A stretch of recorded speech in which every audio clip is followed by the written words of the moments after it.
So, merong nagtatanong kung dapat bang same yung amount ng post-closing trial balance at statement of financial position. So, ang sagot po dyan ay hindi po. Kasi po, sa statement of financial position, they are classified into total assets at saka total liabilities and owner's equity. Doon naman po sa post-closing trial balance, yung in-add po natin ay yung total debits and total credits naman yan.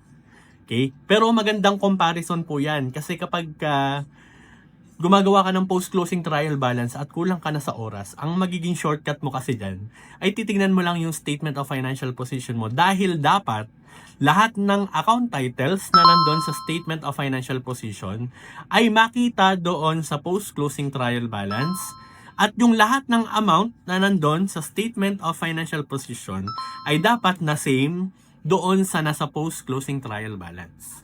So yun lang, kahit hindi sila magkaparehas, basta nandun lahat ng account titles at saka tama lahat ng mga amounts na nandun na nanggaling din sa statement of financial position, tama pa rin yung magiging sagot mo.